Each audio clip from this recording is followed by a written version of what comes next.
Hello, I'm Wayne, and this is a quick rules video for the game Takenoko.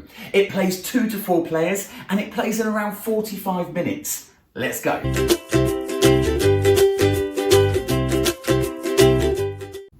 This is the starting setup for Takenoko. You put the pond tile in the middle of the table, so where everyone can reach it. We have the gardener right here. He sits on the pond tile, and the panda also sits on the pond tile. Each player gets a player board and 2 player tokens. The tokens match. These 2 have got 2 flowers on them. There are other ones in there that also match, and they'll get 2 corresponding tiles.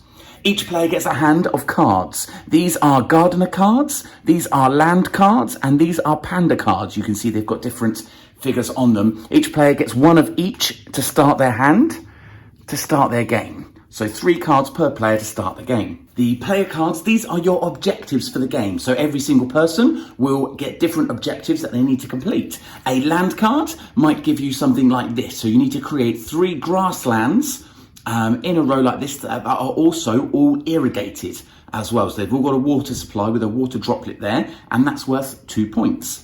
In my hand here, I have a panda card. So this is for bamboo that you get the panda to eat. So it represents the bamboo in your panda's stomach.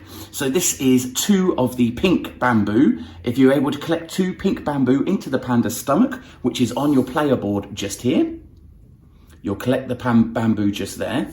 If you're able to complete that, you'll get 5 points for completing this objective at the end of the game. If you have a gardener card, these are objectives given to the gardener by the emperor. Where the emperor would like the bamboo to grow and what type of bamboo you'd like to grow. You can see here we've got 3 different types of bamboo for this game: a pink bamboo, a green bamboo, and a yellow bamboo. Okay, so with this objective we need to grow green bamboo, and it needs to be 4 high, and it also with this one needs to be somewhere where the panda cannot eat it. More on that later, but if you're able to complete this, you'll get 4 points. The land tiles just here, they need to be shuffled and mixed and placed into a draw pile just to the side, again, so everyone can reach it during the game. The weather dice needs to be placed just to the side of the playing area. This is not used for the first round in the game, but it is used in every single round after that first round. And this dice will decide on what type of weather conditions when you take your turn. These little tiles just here are called improvement tiles. They allow you to add little improvements to land as you're building it.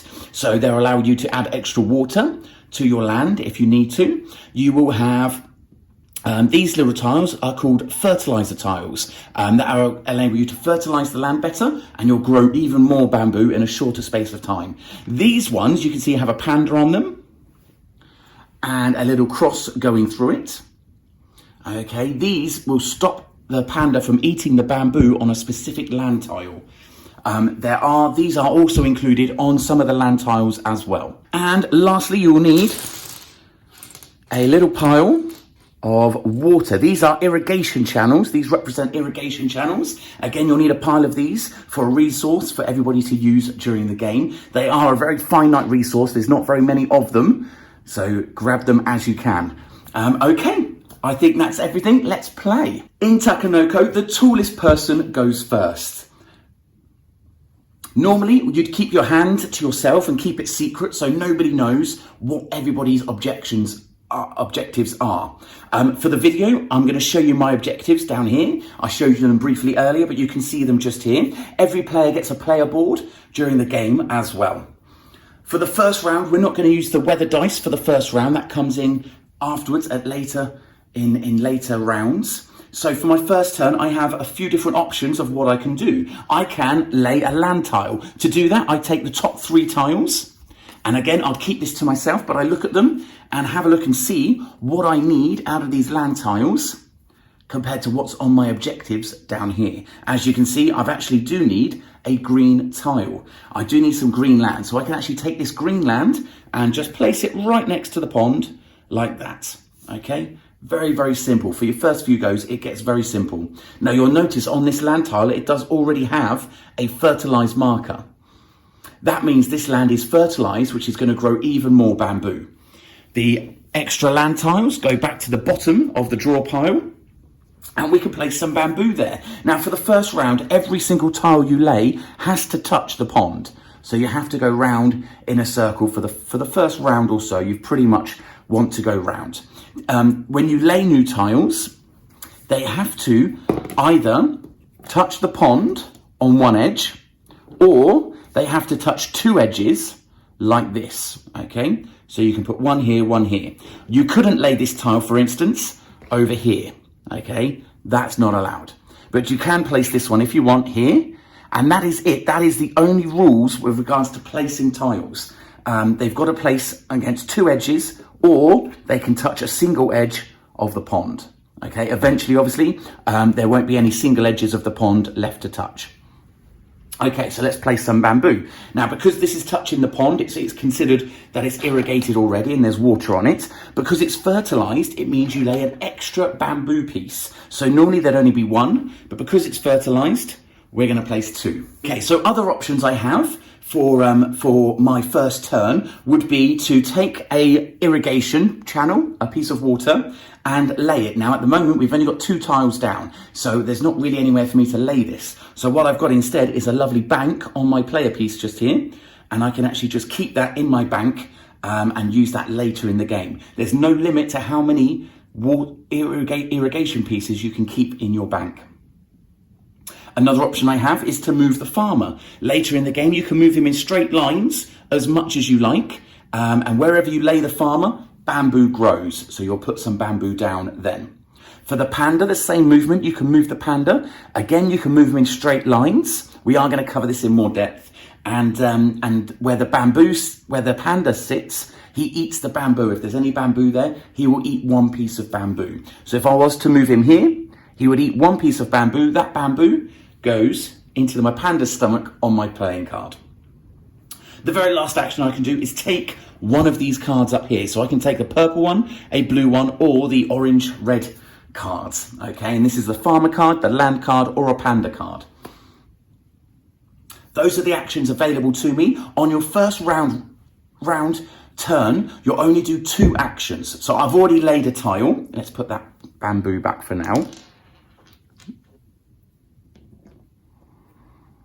I've already laid a tile. For my next action, I will take some water. So I've got some water here. I'm going to keep that in my bank. That's going to be my next turn. These little counters just here, as you take your turn, they're going to help you just remember which actions you've already used. If there's a lot of chat going on around the table, it's very easy to lose which actions you've already done. So if you've already taken a land tile, you can place it there. And if you've already moved the panda, you can place that there just to let you know which actions you've already done. You don't have to do that. It's optional. It's just there as a little reminder. For the first round, you take up to two actions. Again, the actions can be laying a tile. They can be adding some water either to the garden or into your bank down here on your playing card. They can be moving the gardener, moving the panda, or collecting a card. They have to be different from each other, so you can't do two of the same action.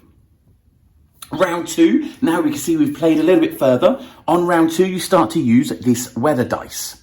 Okay, this is going to have different faces on it. If we roll it for now, we get that symbol. That is wind. Wind is an interesting one. This allows you to take two actions that are the same. And it says in the instructions that you may take these actions that are the same. You don't have to take two of the same actions. You may take two of the same actions. So you don't necessarily have to do two of the same, but it gives you the option to if it's of benefit to you. Let's go through some of these other ones. We have the storm section, the lightning bolt. Okay, this one allows you to move the panda wherever you like. And of course, if the panda goes to a tile with bamboo on it, it will eat one section of bamboo. The cloud symbol. This is the cloud symbol on the dice. If you roll the cloud symbol, you can take one of these improvement tokens from here. Any one you like. You can either choose to immediately place it on the board, or you can store it in your bank down here on your playing card for you to use later. Now, something important about these banks that you have on here, you can use elements from there anytime during your turn. They do not count as actions. So you can actually then lay multiple pieces of water or improvement tiles to help your turn move along faster. Okay, if we were to use one of these improvement tiles, let's say we use the water one, and I rolled the cloud, so I got the water one and put it on there, that would immediately grow more bamboo. So I could put an extra piece of bamboo on there like that. Okay, let's try another one. Next dice is the rain symbol. You can see it there, the rain symbol. If you roll the rain symbol, it means that one of the fields has got a little bit of extra water, and that helps the bamboo to grow even faster. So let's say I rolled the rain. I can choose any land tile with bamboo on it already to then place an extra section of bamboo. Just one extra section of bamboo can be placed. You cannot build these bamboo towers any higher than 4 sections tall. So this has got 2 sections, and so has my pink. 2 sections. The green one also has 2 sections. They can only have another 2 sections on them before you have to grow bamboo elsewhere. The next symbol to do is the sun. There's a little sun icon on the dice. Okay, if you roll a sun, it means you get an extra action. You can pick whichever action you like. The only rule is it has to be a different action to the ones you've already done or the ones you're going to do. So you have to do then 3 different actions. The only chance in the game that you get of doing the same action twice in one go is if you roll the wind icon, and then you may do the same action twice, but you don't have to do the same action twice. The last face on the dice is the question mark, just there. If you roll a question mark, you can choose which element on the dice you wish it to be. And very handily, on your playing card, you've got a reminder of what everything is. So the sun here will allow you to do an extra action. The rain is an extra piece of bamboo, wherever you like it. The wind allows you to do 2 of the same action, if you so wish. The lightning storm allows you to move the panda. The cloud allows you to pick up an improvement token. And the question mark is a random, and you can pick any one of these you like. Objectives. So we covered earlier the objective cards. You start with 1 of each card. You can, as one of your actions, take more cards. In your hand, you're not allowed to go over 5 cards in your hand at any one point. You have to complete at least some of the objectives before picking up more cards. So it's a 5 card limit in there.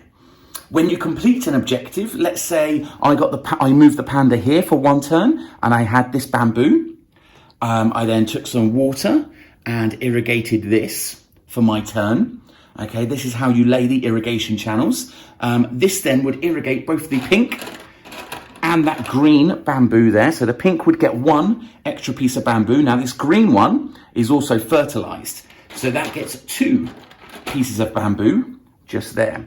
Very important with the irrigation channels, they need to come in straight lines off of the pond. So you've got to imagine it's really like an irrigation channel and it comes off of a pond there. So if we get some more land tiles in here, we could put 1 there, and we could do 1 up here as well. Remember, with the land tiles, they've got to be touching 2 tiles. And then we could do some more irrigation up this way, and it has to follow a line. You can't just start the irrigation wherever you like. It does need to follow a line following up. So let's lay some more bamboo there. We have some green bamboo. Now it's only 1 because these aren't fertilized. So we've got another bamboo up here, and we did another one for the pink. So the pink's also got another bamboo. So because we laid this irrigation, both this tile and this tile get a bamboo. With this irrigation, both this tile and this tile get a bamboo. So this one gets another one on there as well. Now this one with the fertilizer, this is now 4 bamboo tall, so it can't go any taller than that. You can only have it as high as that. So 1 turn, I moved the panda there, and I took some bamboo. On my next go, I could decide to move the panda in a straight line over here and eat this bamboo and put it on my playing card in my panda's stomach. Now you'll notice one of my objectives is actually to eat 2 pieces of bamboo. I can play that card down. Remember, these are normally hidden and kept to yourself. I can play that card down to show my friends playing this, that panda, I've completed that, and these 2 pieces of bamboo, can go back in the box, ready to refill the bank so they can come back out onto the playing board. Okay, to win the game, all you need to do is complete a certain number of objectives. That number changes depending on the amount of players. For 2 players, you need to complete 9 of these objectives. If you're doing a 3-player game, you need to complete 8 objectives. And if you're playing with 4 players, then you need to complete 7 objectives. Whoever completes their objectives first ends the game. They also, as a bonus, get a little bonus from the Emperor, which is this Emperor card that gives you an extra 2-point bonus. So you've actually got a bonus and a reason for trying to complete your objectives as fast as possible, because you're going to pick up a 2-point bonus. So the end of game is triggered by a player completing enough objectives. So like I said before, in a 2-player game, once one of the players has completed 9 objectives, that is the end of the game. That player will get the bonus Emperor card, but both players will then score up all the objectives they've completed, not the objectives they still have in their hand. The player with the most points wins. It's not always the person that finishes first. So I hope you enjoyed, guys. I hope we've got everything right. Let me know in the comments if I've got anything wrong or if any adjustments need to be made. I'm happy to make them. But for now, enjoy playing Takenoko.